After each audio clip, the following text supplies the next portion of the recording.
लोगों को शुद्ध हवा नहीं मिल पा रही है, शुद्ध पानी नहीं मिल पा रहा, शुद्ध भोजन नहीं मिल पा रहा, शुद्ध दूध नहीं मिल पा रहा, शुद्ध फल नहीं मिल पा रहा, शुद्ध सब्जी नहीं मिल पा रही है। इसका मूल कारण है जनसंख्या विस्फोट। और भारत का संविधान कहता है कि जनसंख्या नियंत्रण कानून बनाना ये केंद्र सरकार का भी दायित्व है, राज्य सरकार का भी दायित्व है। भारत की 50% समस्याओं का मूल कारण है जनसंख्या विस्फोट। जल जंगल जमीन की समस्या, रोटी कपड़ा मकान की समस्या, गरीबी भूखमरी कुपोषण की समस्या का मूल कारण है जनसंख्या विस्फोट। Air pollution, water pollution, noise pollution का मूल कारण है जनसंख्या विस्फोट। बढ़ती बीमारियों का मूल कारण है जनसंख्या विस्फोट। बढ़ते क्राइम का मूल कारण है जनसंख्या विस्फोट। इसके बावजूद संसद में जनसंख्या नियंत्रण कानून पे चर्चा ही नहीं हो रही है, जबकि जनसंख्या नियंत्रण अगर हम लागू कर दें तो भारत की 50% समस्या खत्म हो जाएगी। जितनी भी समस्या है, सरकार जब तक 2 करोड़ घर बना के देती है ना, तब तक 10 करोड़ बेघर पैदा हो जाते हैं। कैसे पैदा हो रहे? 90,000 बच्चे पर डे पैदा हो रहे हैं। 90,000 बच्चे का मतलब क्या हुआ? लगभग 17 करोड़ बच्चे 5 साल में पैदा हो रहे हैं। 17 करोड़ में से ज़्यादातर बच्चे गरीबी रेखा के नीचे वाले परिवार में पैदा हो रहे हैं। तो सरकार 5 साल में घर बनाती है 2 करोड़, 5 साल में टोटल बच्चे पैदा हो रहे हैं 17 करोड़, और 17 करोड़ में से 10 करोड़ के आसपास गरीबी रेखा के नीचे पैदा हो रहे हैं। तो 2 करोड़ घर बनता है, 10 करोड़ बेघर फिर पैदा हो गए। सरकार 5 साल में लोन के माध्यम से, स्वरोजगार के माध्यम से 2 करोड़ रोजगार जनरेट कर पाती है। जब तक 2 करोड़ रोजगार जनरेट करती है, 10 करोड़ बेरोजगार और बढ़ जाते हैं, इसलिए बेरोजगारी भी खत्म नहीं हो रही। जमीन हमारे पास 2% है और जनसंख्या हमारी दुनिया की 20% हो चुकी। पानी हमारे पास दुनिया का मात्र 4% है पीने लायक पानी, और जनसंख्या हमारी दुनिया की 20% हो चुकी है। इसके बावजूद न लोकसभा पे जनसंख्या नियंत्रण कानून में चर्चा हो रही है, न राज्यसभा में जनसंख्या नियंत्रण कानून पे चर्चा हो रही है। सुबह से लेकर शाम तक बकवास वाले मुद्दों पे जिनका कोई लेना देना नहीं, उस पर तू मैं होगा, आरोप प्रत्यारोप होगा, नूरा कुश्ती हो गई, बतौलेबाजी हो गई, फलाने वहाँ चले गए, फलाने वहाँ चले गए, फलाने वहाँ घूम रहे, फलाने वहाँ घूम रहे, सब ये चर्चा होती रहेगी। कौन क्या पहना है, क्या खाया है, कैसे रहता है, कैसे घूमता है, इस पे चर्चा होगी, लेकिन मूल कारण पे चर्चा नहीं हो रही है। सरकार जब तक 2 लेन की सड़क बनाती है ना, तब तक 4 लेन की ट्रैफिक सड़क पे आ जाती है। तो जो ट्रैफिक जाम की समस्या एज इट इज़ है भारत की, अगर आप ध्यान से देखिए ना, समस्याओं की रूट काज एनालिसिस करिए, तो भारत की 80% समस्याओं का रूट काज 2 ही है: करप्शन, पॉपुलेशन एक्सप्लोजन। दुर्भाग्यवश न करप्शन को ख़त्म करने पे चर्चा हो रही है, न पॉपुलेशन एक्सप्लोजन पे चर्चा हो रही है। अगर चीन के साथ, जब चीन ने हम दो हमारे दो लागू किया था, अगर भारत ने भी किया होता तो हमारी जनसंख्या आज की डेट में 90 करोड़ होती। आज की डेट में जबकि हो कितनी गई? लगभग 150 करोड़, यानी 60 करोड़ लोग फालतू पैदा हो गए। अगर ये 60 करोड़ लोग फालतू पैदा नहीं होते और भारत की जनसंख्या 90 करोड़ होती, तो अब तक गरीबी रेखा के नीचे बहुत बाहर निकल चुके होते। और गरीबी बढ़ रही है, घट नहीं रही है। जब भारत की जनसंख्या 40 करोड़ थी तो मात्र 4 करोड़ लोग गरीबी रेखा के नीचे थे।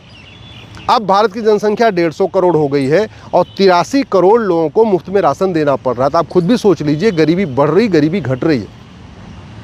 ये स्थिति इसलिए बनी हुई है क्योंकि बहुत सारे लोग तो समझदार हैं जो हम दो हमारे दो लागू कर रहे हैं, लेकिन ऐसे लोग जो झुग्गी में रहते हैं, जिनके पास अपनी एक कमरा भी नहीं है, उनके 12 बच्चे, 14 बच्चे, 16 बच्चे, और सरकारों की योजनाएं ऐसी आ रही हैं, उससे मोटिवेशन भी मिल रहा है। उनको लगता है ठीक है, 12 बच्चे पैदा कर लो, सरकार 12 मकान देगी। 12 बच्चे पैदा कर लो, हर परिवार को सरकार मुफ्त में राशन देती रहेगी।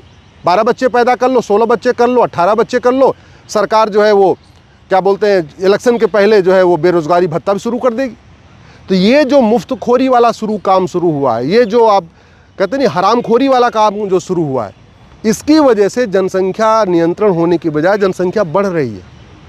जब तक ये मुफ्तखोरी पे एक कंट्रोल नहीं होगा, एक लाइन, इस पर लाइन नहीं बनेगी, भैया जिसके 2 से 3 बच्चे उसको सारी योजना मिलेगी, उसको सारे फायदे मिलेंगे, जिसके इतने ज़्यादा हो जाएंगे उसको नहीं मिलेगा, तब तक जनसंख्या नियंत्रण नहीं होगा। और जनसंख्या नियंत्रण को सीधे सीधे सिटीजनशिप से जोड़ने की ज़रूरत है। जब तक नागरिकता कानून जो 1955 में बना था ये नहीं बदला जाएगा और उसमें लिखा नहीं जाएगा कि जो हम दो हमारे दो मानेगा वो भारत का नागरिक कहलाएगा, जो हम दो हमारे दो नहीं मानेगा उसकी भारत की नागरिकता ख़त्म होगी। जब ये व्यवस्था की जाएगी तो मैं गारंटी के साथ कहता हूँ सब मानेंगे। अभी कुछ लोगों को लगता नहीं फलाने नहीं मानेंगे, फलाने नहीं मानेंगे, ये कम्युनिटी नहीं मानेगी, वो अरे सब मानेगी। भय बिन होय न प्रीत, सठे साठ्यम समाचरेत। कानून घटिया होगा तो कोई नहीं मानेगा, कानून का खौफ पैदा होगा, जैसे चीन में बनाया था सब मानेंगे। चीन में जब हम दो हमारे दो लागू किया तो उन्होंने बहुत साफ साफ लिख दिया, जो हम दो हमारे दो नहीं मानेगा, न उसको बिजली का कनेक्शन मिलेगा, न पानी का कनेक्शन मिलेगा, न सरकारी नौकरी मिलेगी, न कोई सरकारी सहायता मिलेगी, न सरकारी स्कूल में एडमिशन मिलेगा, न सरकारी हॉस्पिटल में इलाज होगा, सारा बंद कर दिया। नतीजा क्या हुआ? सबने माना, वो किसी भी कम्युनिटी के थे, सबने माना।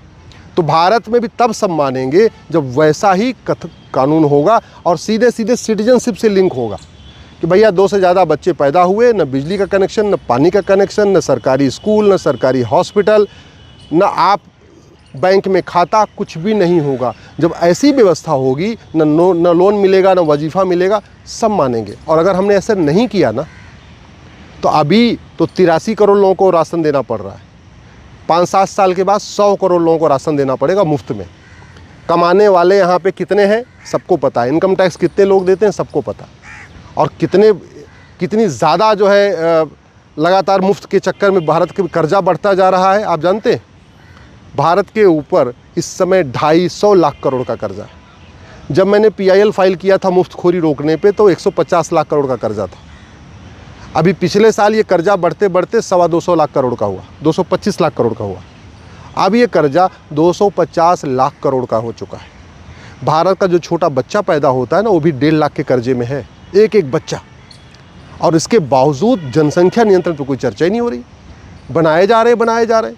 आप कितने भी हॉस्पिटल बना लो, बीमारी रुकी नहीं सकती। क्यों? क्योंकि बीमारी का मूल कारण है लोगों को शुद्ध भोजन नहीं मिल पा रहा, शुद्ध पानी नहीं मिल पा रहा, शुद्ध हवा नहीं मिल पा रही है। और वो क्यों नहीं मिल रहा है? जनसंख्या विस्फोट। सरकारी हॉस्पिटल में देखिए लाइन लगा के बैठे हुए हैं, सुबह सुबह जब पर्ची कटती रहती है, और ज़्यादातर उसमें लेडीज़ गाइनो की बीमारी से पीड़ित हैं। और जाके पता करिए तो पता चला किसी के पहले से 8 बच्चे हो चुके हैं, किसी के 10 हो चुके हैं, 12 हो चुके हैं, फिर भी जो है प्रेग्नेंट है, फिर भी डिलीवरी चल रही है। तो ज़्यादा बच्चों से महिलाओं की तबीयत खराब हो रही है, तो हॉस्पिटल में भीड़ बढ़ रही है, सरकार का बजट खराब हो रहा है। जनसंख्या नियंत्रण कानून बना दें तो हमें अलग से कोर्ट बनाने की ज़रूरत नहीं है। ये मुकदमों में जो संख्या बढ़ रही है, क्राइम बढ़ रहा है, उसका भी मूल कारण है जनसंख्या विस्फोट। 2-2 एक-एक बिस्वा ज़मीन के लिए जो मर्डर हो रहा है, उसका मूल कारण है जनसंख्या इतनी ज़्यादा हो गई, ज़मीन ही नहीं बची हुई है। जंगल कटते जा रहे हैं, वहाँ पे घर बनते जा रहे हैं। नदियों को पाट के घर बनाया जा रहा है, पहाड़ों को काट के घर बनाया जा रहा है। खेतों में अब खेती की ज़मीन कम हो गई, वहाँ घर बन चुके हैं।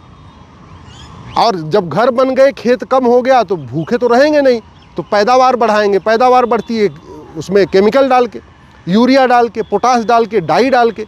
और जब यूरिया पोटाश डाई डालते हैं तो जब वो आटा खाते हैं उससे कैंसर शुरू हो जाता है, उसे गांठें बननी शुरू हो जाती है, उससे हार्ट अटैक की बीमारियां बढ़ जाती हैं, उससे ब्लड प्रेशर की बीमारियां बढ़ जाती है, उससे कोलेस्ट्रॉल की बीमारियां बढ़ जाती हैं। तो बीमारी जो बढ़ रही है, इसके पीछे भी इनडायरेक्टली जनसंख्या विस्फोट मूल कारण है। जनसंख्या विस्फोट हम रोक नहीं रहे, हम बीमारी रोकने की कोशिश कर रहे हैं। रुक ही नहीं सकती, मतलब ही नहीं है। क्योंकि जो बीमारी air pollution, water pollution, noise pollution के कारण हो रहा है, जो बीमारी लैंड पोल्यूशन के कारण हो रही है, उस बीमारी को आप टैबलेट खा लेंगे तो जो खाएगा चलो वो ठीक हो जाएगा, लेकिन बाकी लोग तो बीमार होते रहेंगे।